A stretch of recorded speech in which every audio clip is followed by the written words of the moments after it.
holes can bang on space-time like mallets on a drum.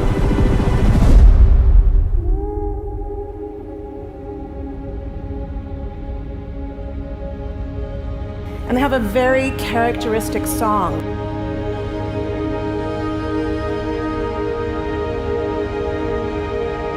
Imagine two black holes that have lived a long life together. At the end of their lives, they're going around each other, crossing thousands of kilometers in a fraction of a second. As they do so, they leave behind in their wake a ringing of space, an actual wave on space-time.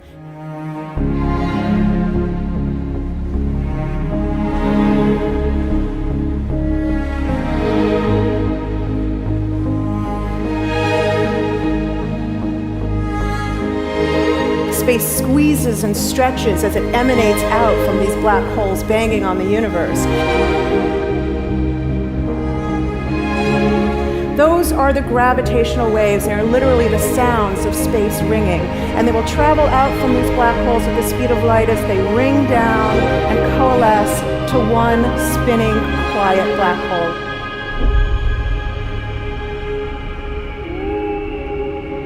If you were standing near enough, your ear would resonate with the squeezing and stretching of space. You would literally hear the sound.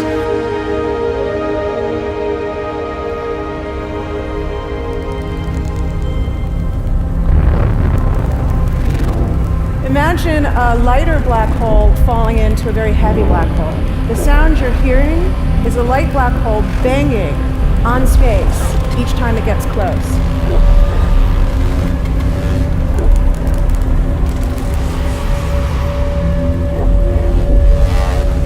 As it falls in, it gets faster and it gets louder.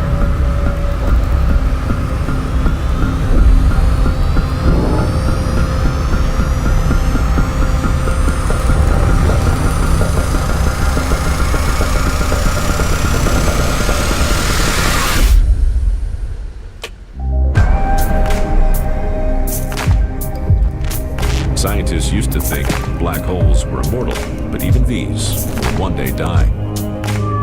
Now we're talking about timescales of unimaginable length, quadrillions of years into the future.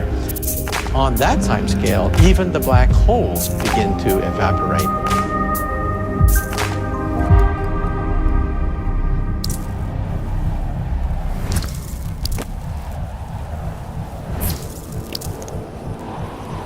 According to quantum mechanics, space is filled with virtual particles, Anandi particles, that are constantly materializing in pairs, separating, coming together again, and annihilating each other.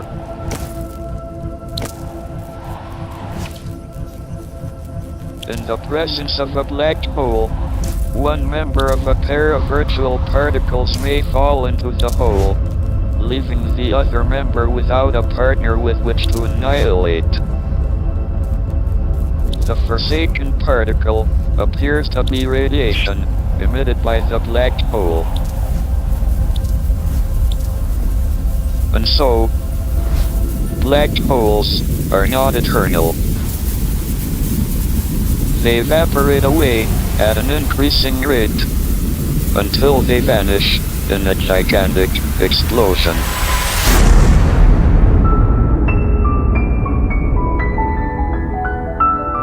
Quantum mechanics has allowed particles and radiation to escape from the ultimate prison, a black hole.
Philosophers and poets have asked the question, will the world end in fire or ice?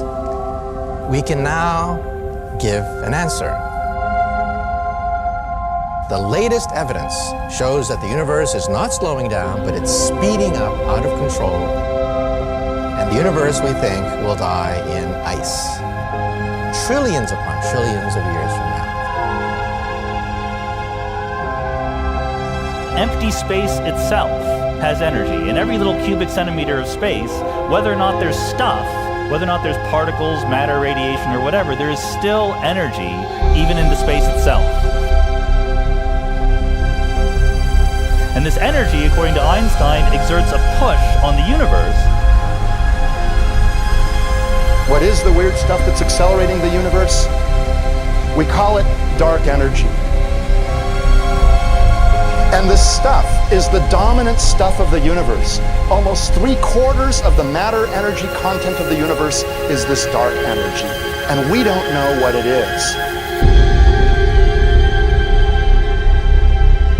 Dark energy, unlike matter or radiation, does not dilute away as the universe expands. This has crucial implications for what the universe is going to do in the future. So what will be the future of the universe? Well, if the dark energy remains dominant and repulsive, the universe will expand forever.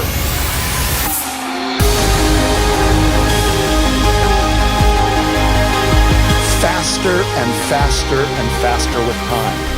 A runaway universe. 70% of the energy of the universe resides in empty space, and we don't understand why. But we do know what will happen. If that energy continues to be there, the universe will become cold and dark and empty. That's the future as it might be. We don't know because we don't yet understand the nature of dark energy. Until we do, we won't know the future. We won't even understand our own origins, and that's why we want to know and study this subject.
Does seem to be for an ever colder, ever emptier universe.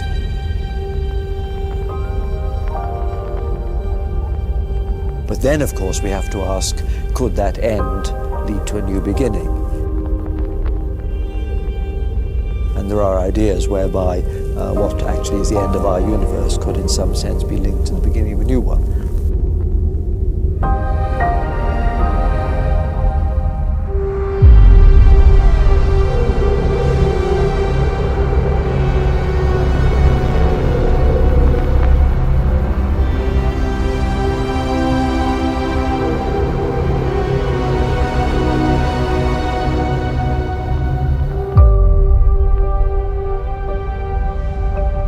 We've worked out the mathematics, the equations. They seem to say that if you have an atom smasher that can concentrate tremendous amounts of energy at a single point, you can perhaps open up a gateway, a baby universe.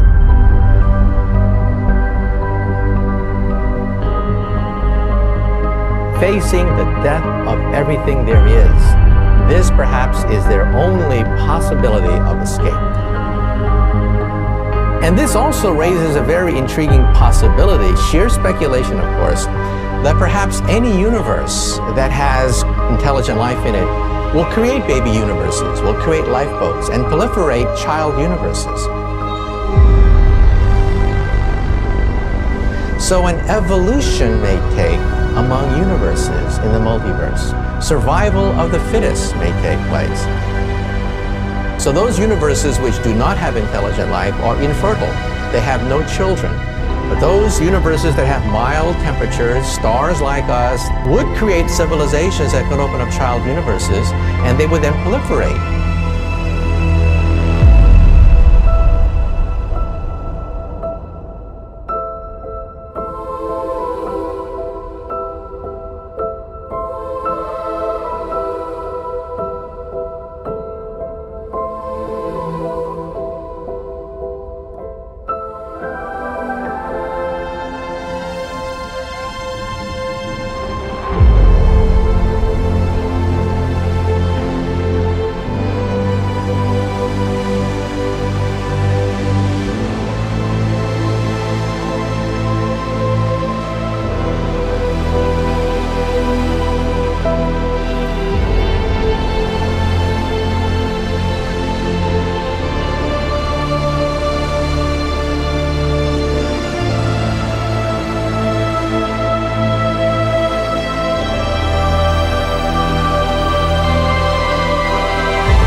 After an unimaginable length of time, even the black holes will have evaporated and the universe will be nothing but a sea of photons gradually tending towards the same temperature as the expansion of the universe cools them towards absolute zero.